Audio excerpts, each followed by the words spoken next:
Hello, and welcome back to our discussion on uncertainty in stage-discharge relationships. We will now discuss uncertainty in computed water surface profiles based on hydraulic modeling.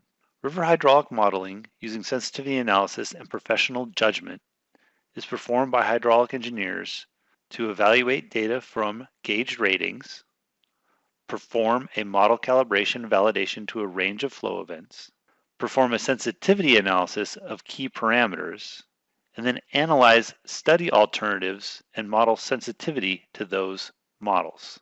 In a more complicated uncertainty analysis, the HEC WAT can be used to drive perturbations of all of the significant model parameters driving uncertainty.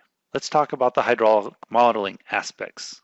Uncertainty in water surface profiles from hydraulic models are caused by applying incorrect procedures and numerical errors due to improper geometry layout and model stability.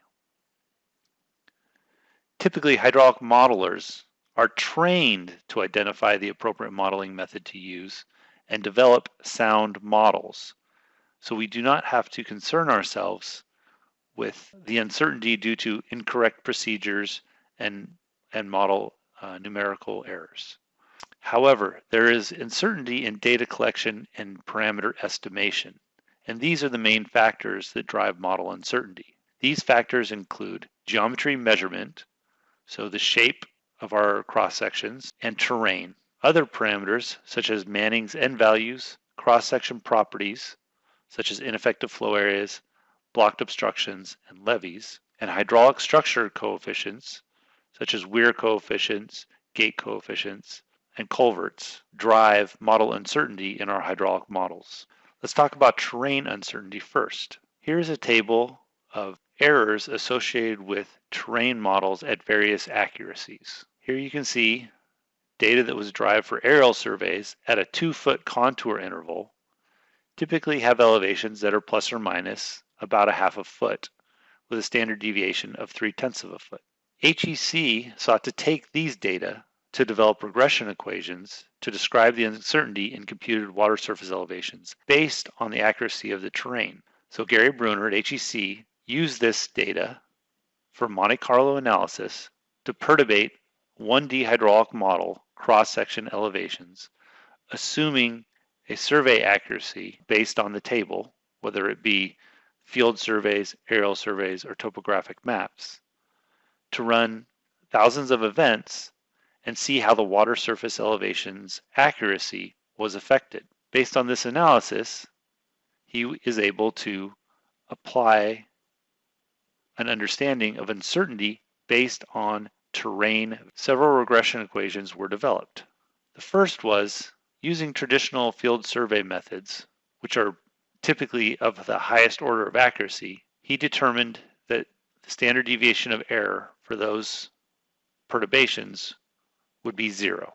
And that makes sense. When we look at field survey data with a high level of accuracy, standard deviation of error in the terrain was about 1/10 of a foot, but the resulting water surface profiles were much, much smaller than that. For high accuracy terrain data gathered either through photogrammetric methods or through Lidar acquisition, the regression equation is shown here, an equation which is based on the stream slope in feet per mile and the standard survey accuracy as we showed on the previous slide. For USGS topographic data, which we really shouldn't be using for river hydraulic models, another equation was developed, again based on stream slope and terrain model survey accuracy. So let's look at the first set of data. Here are the results for the Lidar data acquisition method. Some example numbers based on stream slope in this column, contour accuracy, or essentially the accuracy of the terrain model, and the resulting standard deviation of error. Here you can see for mild sloped rivers with high accuracy in the terrain resulted in a very, very low standard deviation of error in the uncertainty. For medium sloped rivers with high terrain accuracy, we have a standard deviation of uncertainty in about the 1/10 per foot range, so still relatively small. As we start to get into very steep river systems, standard deviation of uncertainty increases significantly. When looking at the USGS DEM terrain data, we see larger standard deviations of error as stream slope increases and terrain accuracy decreases. This is to be expected. USGS DEM data should not be used for high-level planning studies in creating your hydraulic models. The next piece of information that lends itself to uncertainty in our river hydraulics models is the uncertainty in roughness coefficients, which we typically characterize using as Manning N values. Manning N values are an estimation of the resistance to flow in the cross-section. So they're one of the parameters that produces friction losses when we're computing energy loss from cross-section to cross-section. The factors that affect N values are surface roughness, which refers to the size of the material in the bed of the cross-section. The N values for materials like clay and silt will be less than that for coarse materials such as gravels or boulders. When the bed material is fine, the N value is relatively unaffected by the change in flow stage. But when the material is large, the N value can be quite high, particularly during low flow. At low stage, the boulders produce obstructions, and at high stage, the energy goes into moving the bed. Vegetation can greatly affect N values.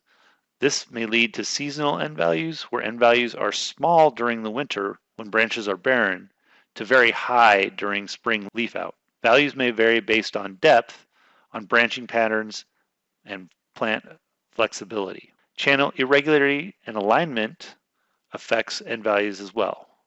Channels that are highly irregular in cross-section will increase surface roughness compared with those that do not have sandbars, ridges, and depressions, and holes and humps. Moreover, a channel that has sharp bends will give higher N values than those having smooth curvature.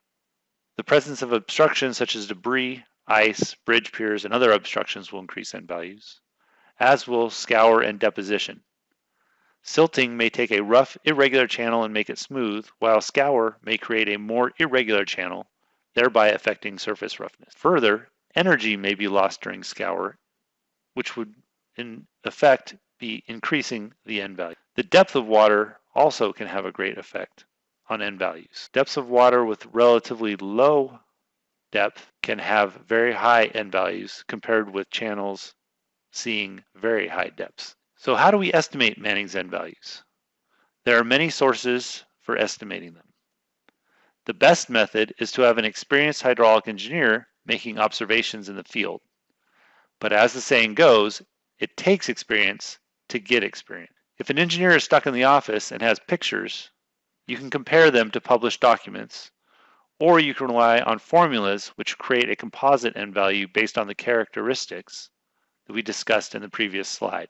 You can also use the hydraulic model itself and calibrate N values to observe profile data. In the end, good engineers use all of the methods together to finalize their N values. Let's take a look at a picture of some characteristic N values. Here you can see two different pictures. The one on the left is a relatively low N value for a river in the arid southwest. There you can see the substrate is fairly regular, small boulders on the size of 6 inches to a foot. And we're seeing a large, wide floodplain that's relatively uniform. The figure to the right, we see a mountainous stream where we can see variation in boulder size, variation in the river itself, having ripples and pools, and the relatively lower water surface for a high flow event. The image on the right will have a much higher N value than the image on the left.